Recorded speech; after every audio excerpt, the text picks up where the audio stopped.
Selamat pagi anak-anak. Pagi, Bu. Ya, ini cuma satu ya? Iya, cuma satu, yang lain sakit. Ya, Antonius sakit. Iya, Ya, sakit. kita doakan semoga Antonius cepat sembuh. Amin. Semangat gak ini belajar sendiri nih? Semangat dong. Ya, harus semangat ya. Iya. Sebelum kita memulai pelajaran pada hari ini, mari kita awali dengan doa. Mari kita siapkan hati untuk berdoa. Dalam nama Bapa dan Putra dan Roh Kudus. Amin. Selamat pagi Bapa, terima kasih atas penyertaan-Mu kepada kami, sehingga kami boleh berkumpul di ruangan ini untuk belajar. Berkatilah aktivitas belajar kami, semoga apa yang kami dalami dapat kami terima dengan baik. Kami berdoa pula bagi teman kami Antonius, semoga Engkau memberinya kesembuhan sehingga dapat beraktivitas kembali dan berkumpul bersama kami untuk belajar bersama-sama.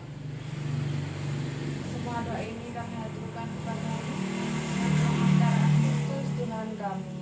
Amin. Kemuliaan kepada Bapa dan Putra dan Roh Kudus, Seperti pada permulaan, sekarang, selalu, dan sepanjang segala abad. terpujilah nama Tuhan Yesus, Bunda Maria, dan Santo Yosef, Sekarang dan selama-lamanya.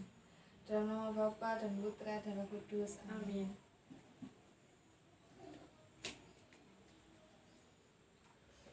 Ya, ini Ibu absen dulu ya. Iya, Bu.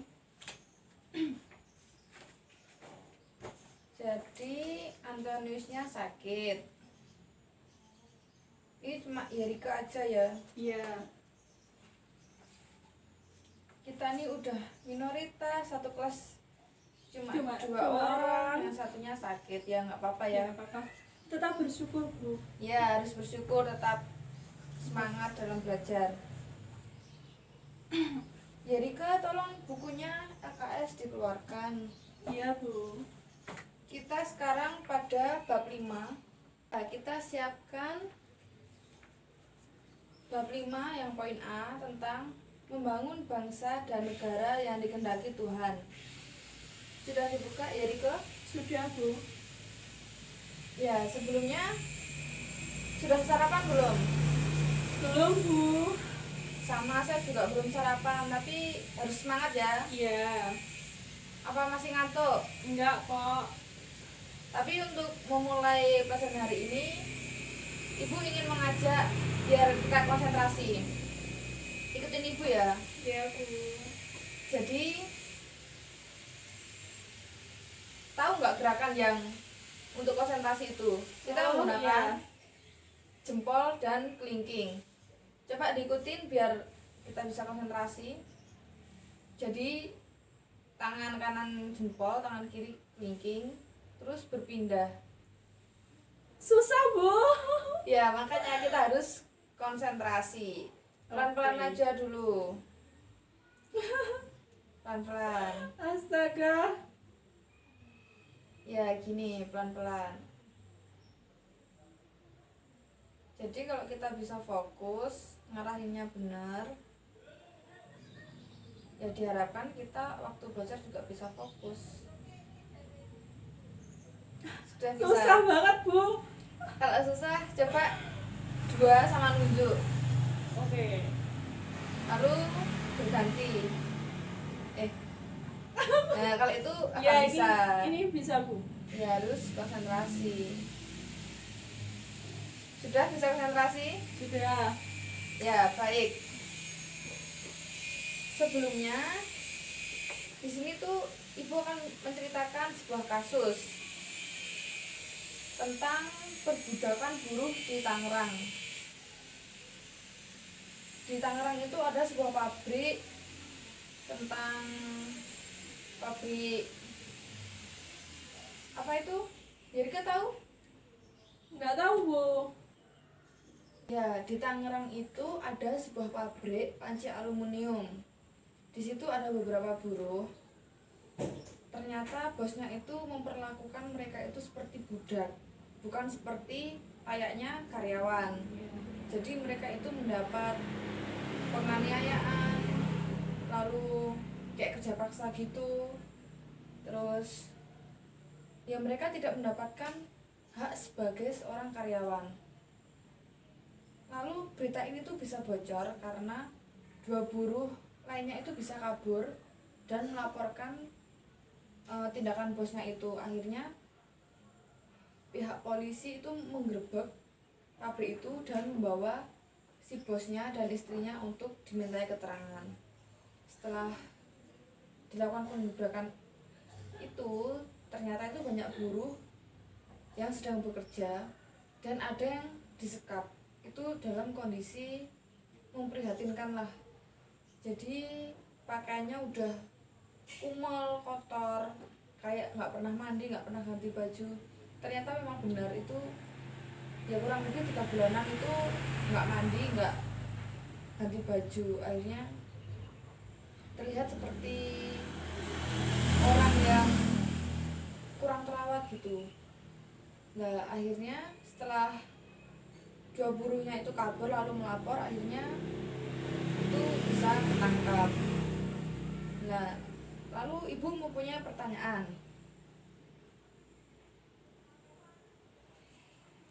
Dari kisah yang didengarkan tadi, menurut Jerike, pesan dan kesan apa yang Jerike tangkap dari cerita itu? Kalau menurut saya, kisah itu memprihatinkan Bu, karena perbudakan itu melanggar hak asasi manusia. Ya benar ya, karena perbudakan itu melanggar hak asasi manusia. Karena kita sebagai manusia itu diciptakan sama, laki-laki dan perempuan meskipun berbeda tapi memiliki hak yang sama. Antara majikan dan buruh itu juga memiliki hak yang sama. Jadi tidak sepatutnya untuk direndahkan atau yang buruh terus dianiaya, itu juga tidak pantas. Jadinya harus saling menghormati. Lalu yang kedua, apakah ada kasus-kasus ketidakadilan yang menyengsarakan rakyat kecil yang dilakukan oleh para penguasa? Contohnya seperti kasus di Tangerang tadi ya. Lalu apakah kasus yang jadi ketemu ini apakah bahkan lebih kejam sampai merenggut nyawa para pekerja yang membela haknya? Menurut Jerike ada nggak kasus seperti itu? Ada Bu. Banyak apa sedikit ini? Ya banyak Bu mungkin. Ya banyak ya. Terkadang para pekerja itu kurang dihargai, kurang dihormati. Akhirnya kayak mendapatkan penderitaan, kesengsaraan. Bahkan saat mereka ingin membela haknya, itu malah bisa kehilangan nyawanya. Saya juga nggak habis pikir sama orang-orang yang akal budinya itu tidak bisa berpikir dengan akal sehat, sampai bisa membunuh orang cuma karena berpikiran bahwa pekerja itu sangat-sangat rendah. Nah itu nggak boleh. Lalu yang ketiga, mengapa sering terjadi kasus-kasus ketidakadilan yang menyengsarakan rakyat kecil di negeri ini? Apa menurut Jerike? Mungkin karena banyak orang ingin berkuasa, lalu yang menjadi akar masalahnya itu uang dan kekuasaan mungkin. Ya, jadi kasus-kasus di negeri kita itu ketidakadilan itu sangat banyak, yang seperti kita lihat di beberapa di televisi, kadang juga ada berita, lalu di kehidupan sehari-hari di lingkungan masyarakat itu biasanya memang yang tertindas itu memang rakyat kecil, bener nggak? Iya. Ya rakyat kecil ya. Terkadang yang bisa semena-mena itu yang memiliki kekuasaan, memiliki jabatan, memiliki banyak uang. Jadi yang menjadi akar masalah itu benar, biasanya itu masalah uang, masalah kekuasaan juga. Nah itu. Lalu apa penilaian terhadap pembangunan khususnya di bidang politik dan ekonomi selama ini? Menurut Jerica apa? Menurut saya, pembangunan di bidang politik dan ekonomi kurang berjalan sesuai fungsinya. Itu karena banyak orang yang menyalahgunakan kekuasaan atau jabatan mereka. Ya, jadi ya, seperti yang kita ketahui bahwa banyak orang yang menjabat tapi tidak menjalankan tugasnya sesuai dengan ya tugasnya itu. Mereka menyalahgunakan jabatannya, bertugas tidak sesuai tugasnya. Ya misalnya banyak pemerintah yang korupsi, Ya. lalu yang pembisnis itu orang juga melakukan penipuan. Mari setelah kita mendengarkan kasus tadi dan kita menanggapi, kita masuk materi ya. Ibu akan menjelaskan. Tapi Ibu duduk boleh nggak ini? Boleh Bu, duduk aja. Ya terima kasih ya. Iya. Ibu tak duduk.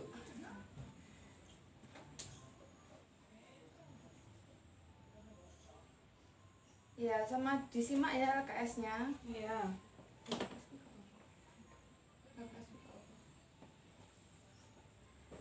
Dari bab 5 yang poin A.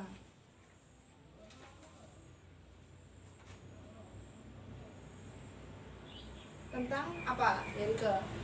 Ini ya Bu, membangun bangsa dan negara yang dikehendaki Tuhan. Ya, membangun bangsa dan negara yang dikehendaki Tuhan. Kira-kira kehendak Tuhan untuk membangun bangsa dan negara itu pembangunan yang seperti apa yang dikehendaki Tuhan? Mungkin yang jujur, yang dilandasi dengan kejujuran. Iya, kejujuran bisa masuk ya. Pembangunan yang dikehendaki Tuhan itu pembangunan yang bermartabat, yang pastinya menjunjung hak asasi manusia. Kita membangun negara ini bersama-sama, memiliki rakyat manusia Indonesia yang memiliki hak yang sama. Nah itu kita lihat dari situasi politik dulu.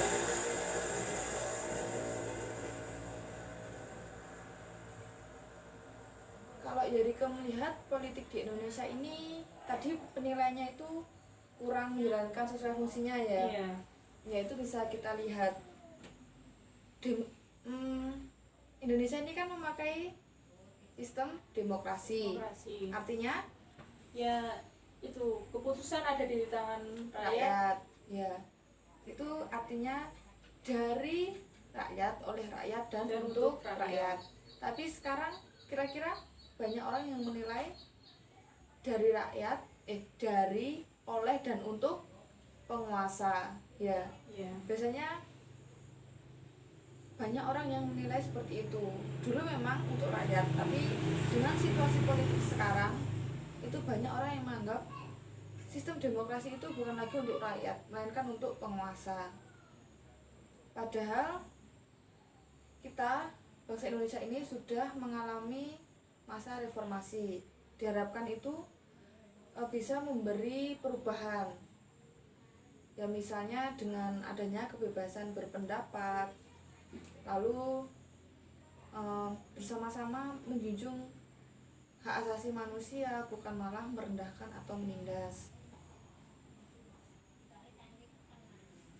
Lalu kalau menurut Jerica, dari politik itu sendiri manfaatnya itu untuk apa? Politik untuk bagi masyarakat, Ya, untuk menyuarakan pendapat mungkin. ya menyuarakan pendapat itu salah satunya. Namun yang lebih umum, lebih menyakup semua hal itu untuk kesejahteraan bersama. Namun politik sekarang yang kita lihat itu kebanyakan itu untuk kepentingan pribadi atau golongan. Jadi para penguasa itu kurang memperhatikan rakyat untuk kepentingan bersama. Politik itu dimanfaatkan untuk kepentingan pribadi atau kelompok tertentu. Jadi hal itu terkesan tidak mewujudkan tujuan politik bahwa untuk kesejahteraan bersama, namun untuk kesejahteraan pribadi. Nah ini salah ya. Menurut Gary itu salah atau benar? Iya, salah. Ya salah ya. Lalu yang kedua, situasi ekonomi. Kalau kita lihat di negara Indonesia ini, sistem ekonominya gimana? Seperti contoh kasus tadi yang Ibu ceritakan, kasus perbudakan di Tangerang tadi. Itu kan kayak yang kaya, yang berkuasa, yang mempunyai banyak uang seenaknya sendiri kepada rakyat kecil yang sebagai pekerja, sebagai buruh, yang dianggap rakyat kecil. Nah itu, jadi kayak negara Indonesia ini dikuasai oleh orang-orang yang kaya.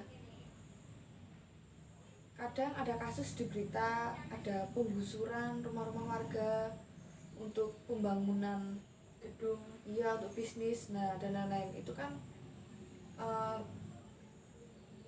gimana ya, kurang adil bagi rakyat yang kecil itu. Jadinya itu tidak baik. Yang menjadi akar masalahnya itu apa? Tadi yang sempat jadi katakan tadi, Uang dan kekuasaan mungkin. ya uang itu jadi merusak segala-galanya. Orang yang sudah berkuasa, yang dikejar itu hanya uang dan kepentingan pribadi. Kebanyakan mereka itu tidak mementingkan kepentingan bersama, tidak memperhatikan rakyat kecil.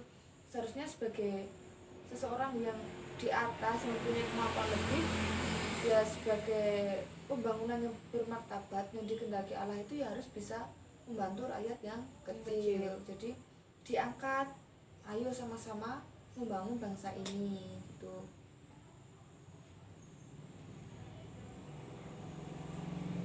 Lalu dari situasi ekonomi yang seperti itu, akibatnya pasti buruk ya. Iya. Misalnya seperti apa nih akibat buruknya?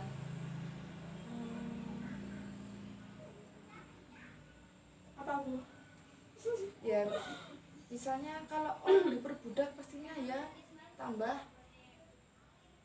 takut atau ada trauma, lalu dia bisa tidak mendapat pekerjaan, lalu angka pengangguran di Indonesia ini menjadi semakin tinggi, terus tidak meratanya pendapatan.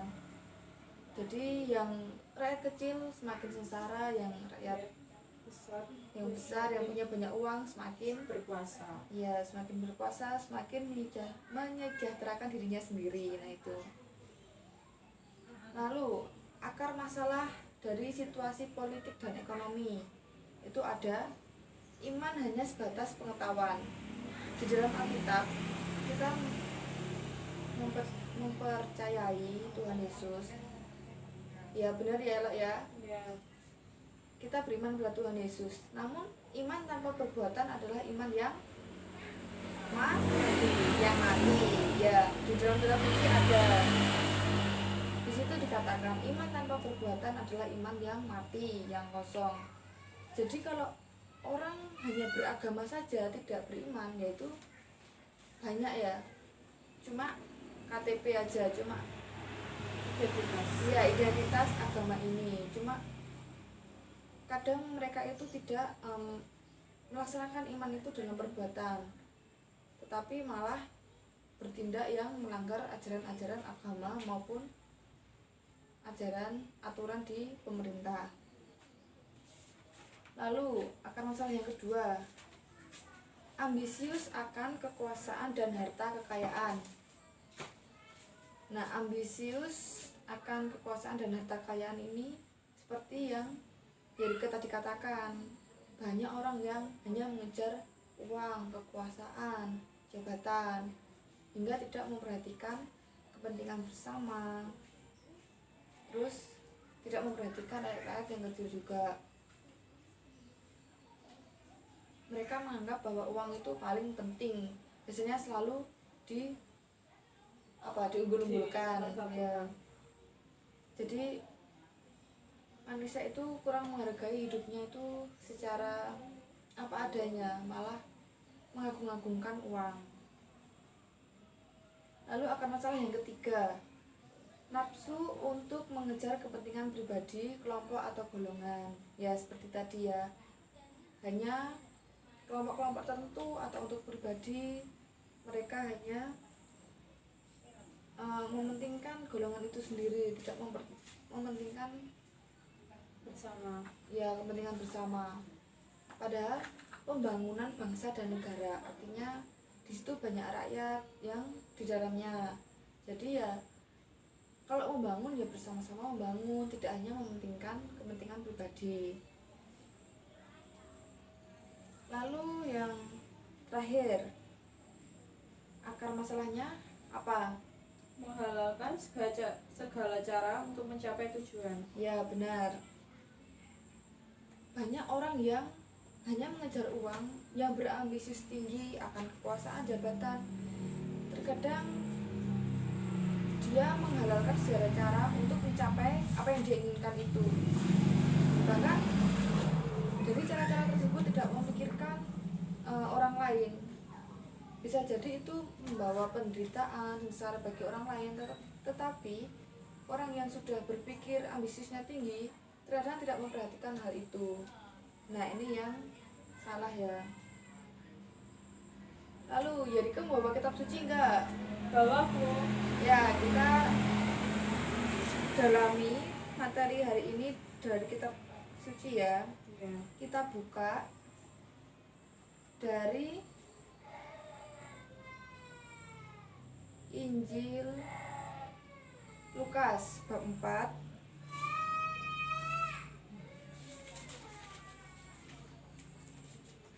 ayat 18 sampai 19.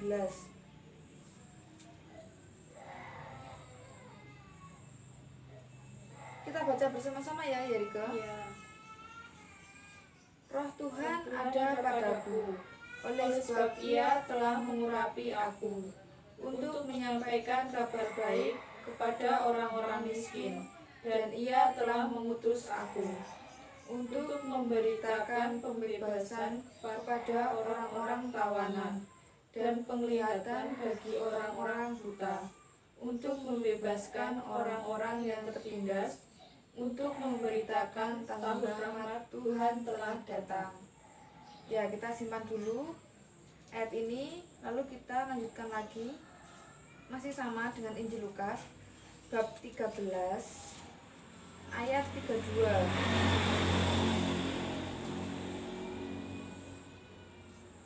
Sudah ketemu? Iya, sudah. Ya, kita baca lagi bersama-sama. Jawab Yesus kepada mereka. Yang mana, Bu? Yang ulang. Bab 13, Bab 13 ayat 32. Oh. Iya, Bu. Ya, sudah. Iya. Jawab Yesus kepada mereka, pergilah dan katakanlah kepada si serigala itu, aku mengusir setan dan menyembuhkan orang-orang. Pada hari ini dan besok dan pada hari yang ketiga aku akan selesai. Ya, lalu yang terakhir masih sama Injil Lukas bab 22 ayat 25.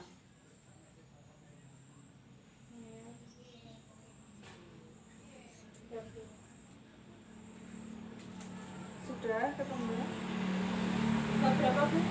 Bab 22 ayat 25. Oh iya. Kita baca lagi.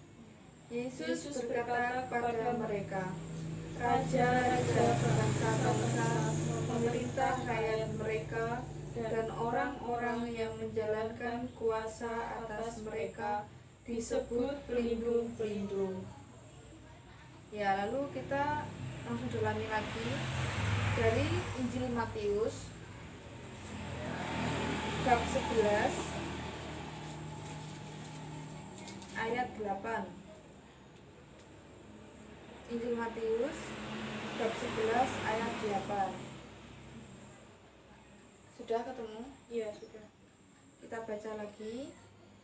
Atau untuk apakah kamu pergi melihat orang yang berpakaian halus?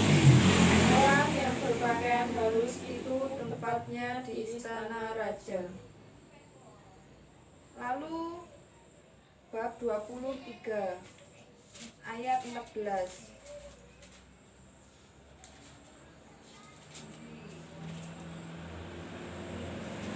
Ayat berapa? Ayat 14. Kita baca bersama-sama. Celakalah kamu, hai ahli-ahli Taurat dan orang-orang Farisi, hai kamu orang-orang munafik, sebab kamu menelan rumah janda-janda, sedang kamu mengelabui mata orang dengan doa yang panjang-panjang. Sebab itu kamu pasti akan menerima hukuman yang lebih berat. Langsung ke ayat 23.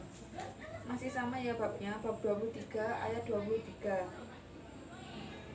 Celakalah kamu, hai ahli-ahli Taurat dan orang-orang Farisi, hai kamu orang-orang munafik, sebab persepuluhan dari selasi, ada manis dan jintan kamu bayar.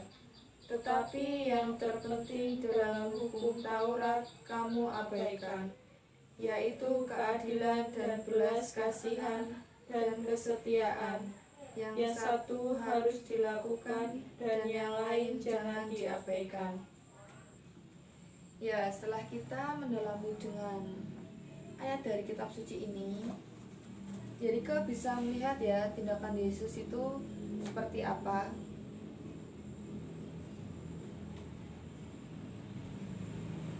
Untuk diskusi, Ibu akan mengajukan beberapa pertanyaan. Bagaimana sikap Yesus terhadap orang-orang kecil yang tertindas pada zamannya? Yesus sangat berani berhadapan dengan para penguasa. Ya, Yesus berani ya, tidak punya rasa takut. Dengan berani menghadapi mereka. Bahkan kepada ahli Taurat dan orang Farisi tadi mengatakan celakalah, karena mereka tidak menunjuk belas kasihan, tidak menunjuk martabat sesama manusia. Nah itu. Lalu bagaimana sikap Yesus terhadap para penguasa pada zamannya?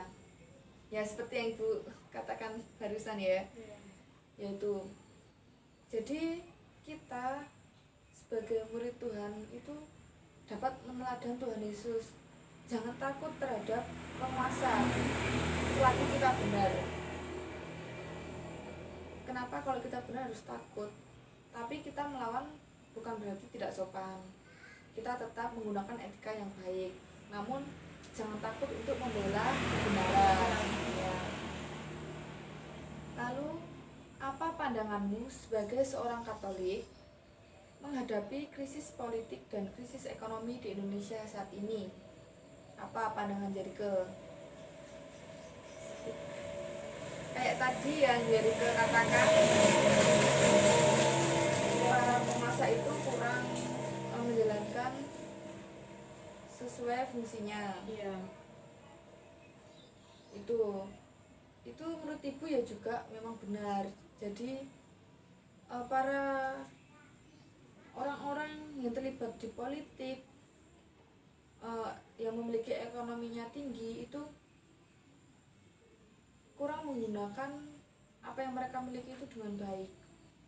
Bahkan apa yang mereka miliki kadang masih kurang, hingga ingin mengejar berambisius tinggi, ingin mendapatkan sesuatu yang lebih, sampai-sampai tidak memperhatikan sesamanya, terutama rakyat kecil. Nah itu. Lalu apa ajaran dan tindakan Yesus yang dapat kamu teladani dalam menghadapi situasi politik dan ekonomi yang cenderung merugikan orang banyak, khususnya rakyat jelata? Apa tindakan Yesus yang dapat Yeriko teladani? Ia berani membela rakyat kecil. Berani. Iya. Lalu Ia menyerang setiap penindasan dan ketidakadilan. berarti kayak menegakkan keadilan. Lalu banyak ya yang dapat diteladani dari Tuhan Yesus. Ya, contoh Yesus itu mengajarkan kita itu apa? Kita memiliki hukum kasih. Kasih. Ya. Jadi kita sesama manusia itu harus saling mengasihi, bukan malah tidak. Itu. Lalu ada ajaran gereja lain dari dokumen ajaran gereja Evangelii Nuntiandi artikel 31. Di LKS Jericho sudah menemukan? Ya, Bu, sudah. Ya, boleh tolong dibacakan ya.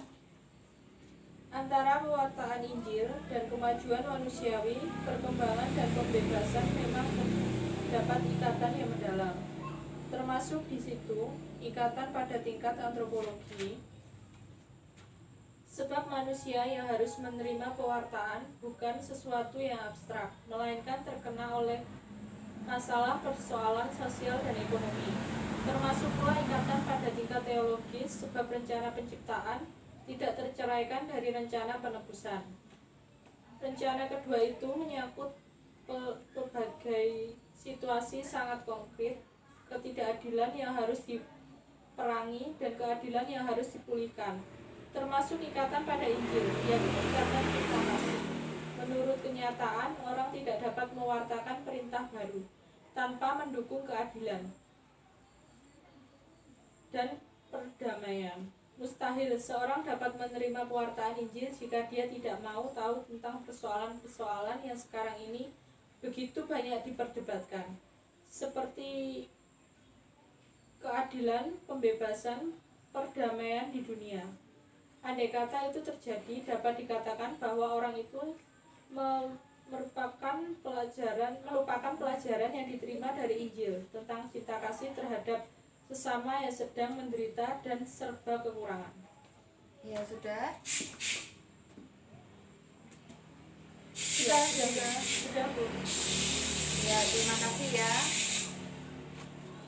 Apa pesan dari dokumen tersebut yang menjadi ketangkap?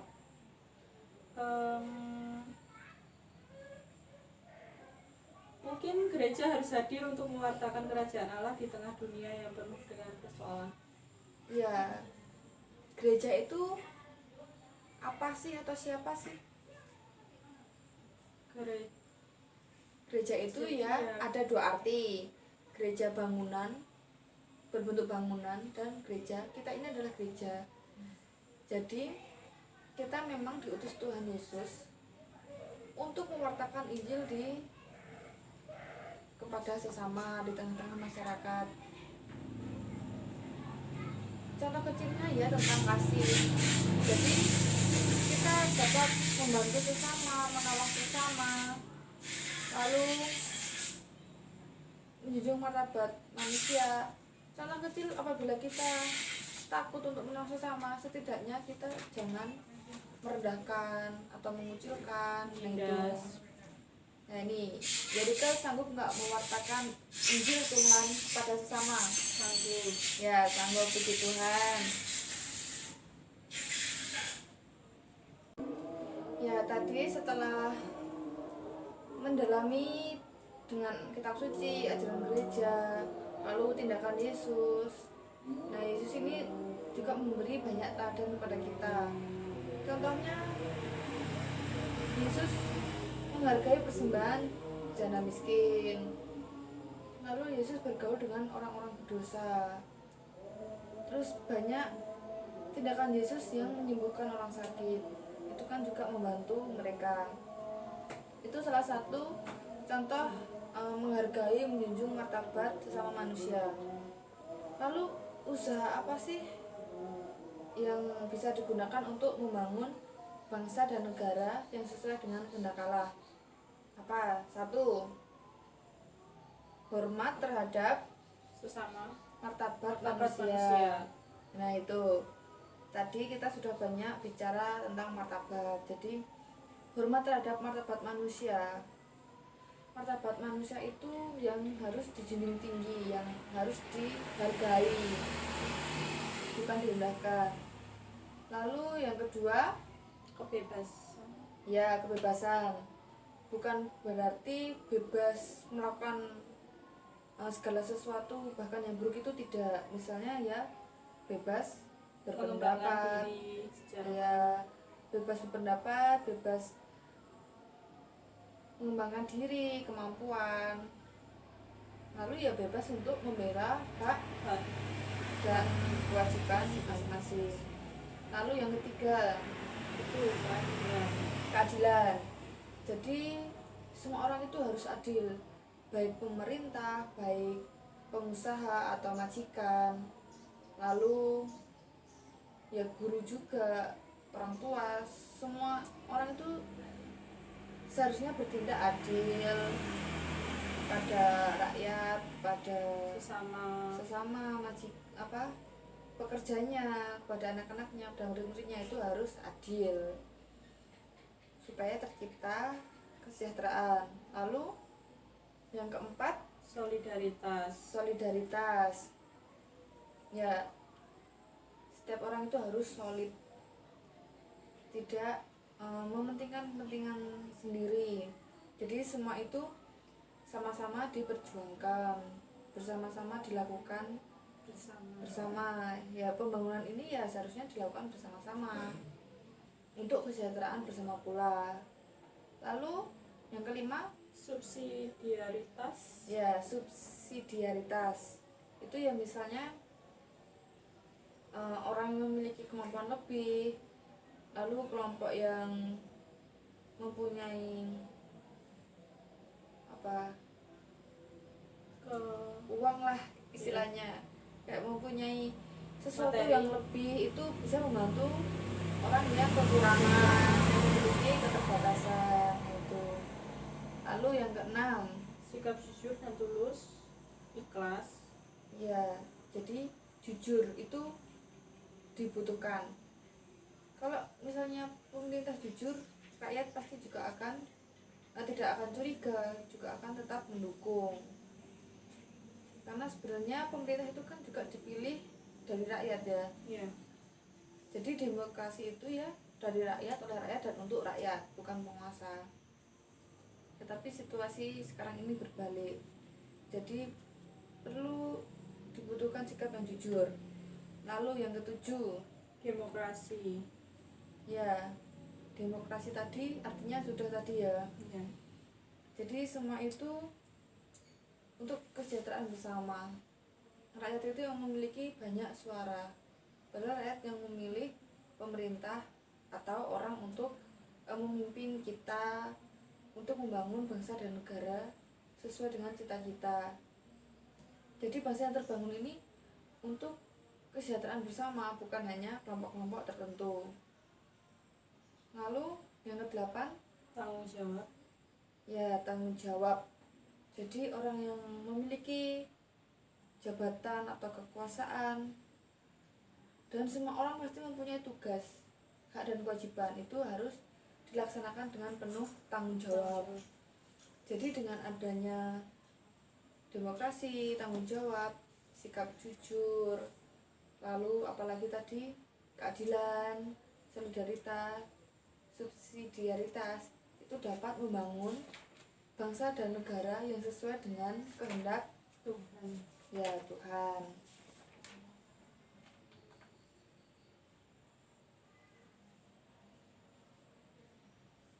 Jadi kita ini sebagai orang Katolik yang beriman pada Tuhan Yesus, kita dapat mencontoh tindakan-tindakan Tuhan Yesus. Meskipun kita minoritas, kita boleh menyuarakan pendapat kita bagaimana membangun bangsa dan negara yang baik, yang sesuai dengan kehendak Allah, yang pastinya untuk mencapai kesejahteraan bersama.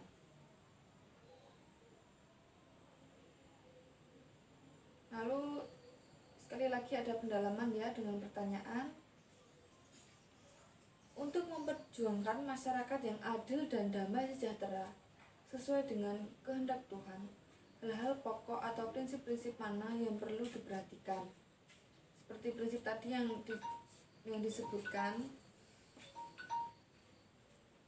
Lalu cara atau pendekatan apa yang harus digunakan supaya perjuangan kita untuk membangun masyarakat yang adil dan damai sejahtera dapat lebih efektif? Nah, Yerika bisa direnungkan dari yang kita dalami tadi, lalu melihat situasi bangsa kita sendiri, lalu melihat dari ajaran gereja, melihat tindakan Yesus, lalu usaha-usaha untuk membangun bangsa dan negara ini dapat direfleksikan bahwa nantinya aku Yerike ini yang akan tumbuh dewasa, yang harus terlibat banyak di masyarakat, bisa memikirkan tindakan yang baik yang harus dilakukan. Nah, ini Ibu ada tugas ya. Ya. Nanti Yerike sama Antonius berkelompok jadi satu,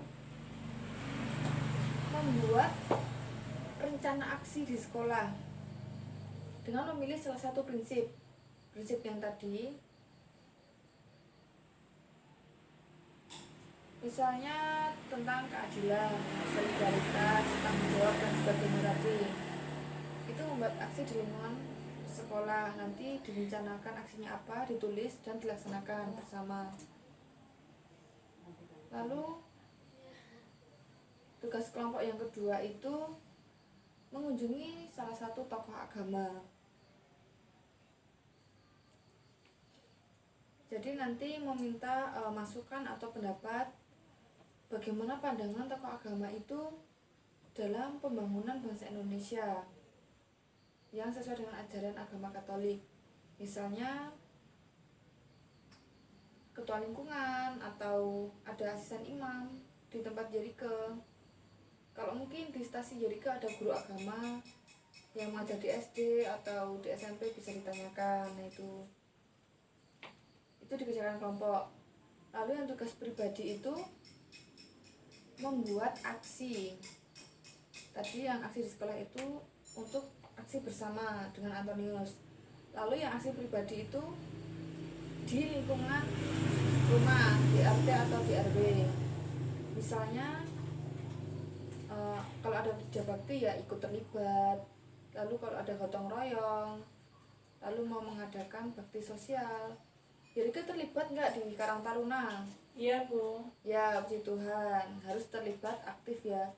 Karena dari lingkungan desa ini mengajarkan kita untuk nanti waktu dewasa bisa terlibat aktif di lingkungan masyarakat yang lebih luas. Terlebih kalau nanti Yerike siapa tahu jadi bupati. Amin. Ya, itu harus dengan yang jujur, tanggung jawab. Harus mengingatkan rekan-rekan kerja yang lain itu bertindak sesuai dengan ajaran yang benar.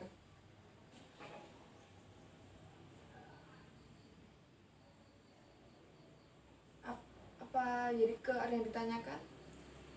Tidak, Bu, cukup. Cukup ya. Kalau menyampaikan ke Antonius ini kesulitan nggak?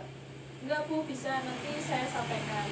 Ya, jadi tugas kelompoknya itu ada dua, aksi Ya, dan aksi kayak wawancara iya, gitu. wawancara sama Lalu yang aksi tugas pribadi nanti membuat aksi di lingkungan rumah, di RT atau di RW. Lalu yang refleksinya tadi yang Yerike renungan itu nanti juga bisa ditulis. Nanti Iya, minggu Bu. depan dikumpulkan. Ini Yerike nanti dan Antonius saat tumbuh dewasa harus menjadi pribadi yang lebih baik. Kalau terlibat di masyarakat itu ya yang jujur, melaksanakan tugas dan kewajibannya yang bertanggung jawab.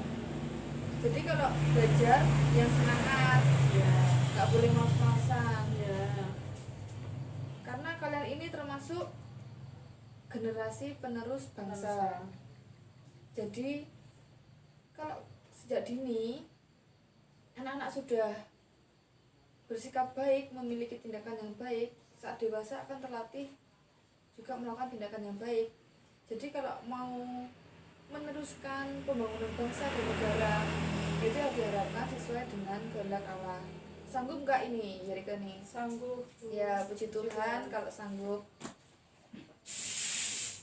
Kalau gitu mari kita akhiri pertemuan kita dengan doa penutup. Mari kita siapkan hati untuk berdoa. Dalam nama Bapa dan Putra dan Roh Kudus. Amin. Terima kasih Bapa atas penyertaan-Mu pada kami sehingga kami boleh mendalami materi pada hari ini. Semoga materi tentang membangun bangsa dan negara yang dikehendaki Allah dapat kami terima dengan baik, dan nantinya kami bisa menjadi generasi penerus bangsa dan negara yang sesuai dengan kehendak-Mu. Kiranya kami boleh memperbaiki diri kami agar tumbuh menjadi dewasa yang penuh dengan iman. Apabila nanti